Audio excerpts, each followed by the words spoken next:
il est très difficile d'être syndicaliste. Il est très difficile d'être syndicaliste. Surtout, pas seulement au Mali, mais disons dans nos pays. Où vous savez, le chef veut tout diriger. Globalement, c'est ce qu'on sent en Afrique et parfois ailleurs. Nous avons vu quand j'étais, par exemple, à l'UNTM, Alpha Omar Konaré avait décidé en tant que président de la République comme quoi il va convoquer un congrès de l'UNTM. En tant que secrétaire général adjoint, je lui ai dit non, vous ne pouvez pas le faire. Il m'a dit non, il est président, lui il peut le faire. J'ai dit non, vous ne pouvez pas le faire. Mais il a passé outre pour convoquer, mais effectivement j'ai fait passer le message, on n'a pas tenu le congrès. Donc, les pays où les présidents pensent que c'est-à-dire qu'ils sont des dieux sur terre, ils oublient que c'est un mandat qu'ils ont et que pour une période donnée de leur vie, le pays les a été confiés et non donnés. Ils décident des libertés des uns et des autres, des droits des uns et des autres. Et quand tu vois que le pays, en général, dans nos pays, l'analphabétisme, ou même parfois ceux qui sont instruits ne cherchent pas à savoir leurs droits. À la moindre menace, ils se recroquevillent sur eux-mêmes ou ils se retirent de l'action, sinon de la lutte.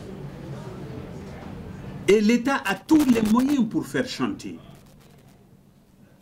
sachant tirer les ficelles sur les conditions économiques et financières des travailleurs et des travailleuses. Si vous ne réfléchissez pas comme moi, je vous dégage. Alors, même pour s'affilier à un syndicat, les travailleurs ont peur. Ils se disent non, si on ne va pas avec tel syndicat, attention, on risque de perdre nos places, on risque de perdre tel avantage. Donc quand tu es dans un environnement comme ça, il n'est pas facile d'être un responsable syndical. Parce que vous avez en face de vous tout un arsenal administratif et politique qui pense que vous êtes un trouble fait et que vous les dérangez dans leurs actions de tous les jours, que vous ne pensez pas comme eux. Légitimement, ils prendront toutes les mesures pour vous empêcher d'évoluer. Encore une fois, il n'est pas facile d'être un syndicaliste. Encore moins un responsable syndical. Ça demande trop de sacrifices. Que la conjoncture économique actuelle, quelles que soient tes convictions, parfois ne te permettent pas de franchir ce pas d'engagement, de sacrifice. Puisqu'au-delà de ta personne, les hommes et les femmes qui veulent assumer cette fonction ont aussi des familles qui attendent d'eux, autant sur le plan économique que sur le plan sécuritaire. Donc, compte tenu de tout ça, ce n'est pas facile aujourd'hui d'avoir des responsables syndicaux.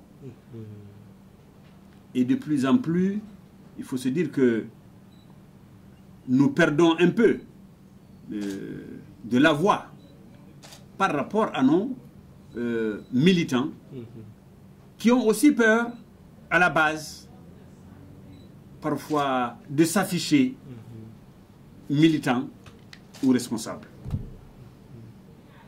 Alors, encore une fois, ce n'est pas facile. Mais il y a des convictions. Il faut accepter le principe que seule ta conscience doit te juger. Et que tu ne dois répondre que devant elle. Il faut aller du fait que, pour qu'aujourd'hui nous ayons 8 heures de travail, il a failli qu'à un moment donné, précisément en 1886, que des hommes et des femmes acceptent de donner leur vie. Pour que nous ayons aujourd'hui une journée dans laquelle nous avons un moment pour travailler, un moment de loisir et aussi un moment pour se reposer. Ça, ce sont des femmes et des hommes qui ont lutté pour nous donner ce droit-là. Quelque part, peut-être que nous n'avons pas la même conviction, sinon le même engagement qu'eux, mais nous avons un devoir de continuité et de respecter cette mémoire. Pour une fois encore, c'est pas facile dans nos pays. C'est pas facile.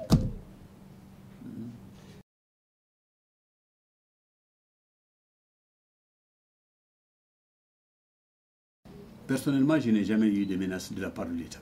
Okay. Et je pense que les responsables dans ce pays, autant sur le plan administratif que politique, connaissent mes positions. Je leur dis ce que je pense. Je n'ai pas d'autres ambitions que d'exprimer librement ce que je pense ou de faire le porte-parole de ceux-là qui m'ont élu. Il n'y a pas d'échange hier à cela. J'ai travaillé avec plusieurs d'entre eux. Et depuis le temps que nous sommes dans ce mouvement syndical, disons qu'on a vu beaucoup d'hommes et de femmes passer, qui nous avaient combattus à un moment donné, mais qui parfois, soit en face de nous ou ailleurs, reconnaissent quand même que à un moment donné, ils étaient d'accord avec nous, bien qu'ils nous aient combattus. Non, personnellement, encore une fois, de la part des autorités ou ailleurs, je n'ai jamais reçu de menaces. Okay. Non. Je vous remercie. Merci très bien.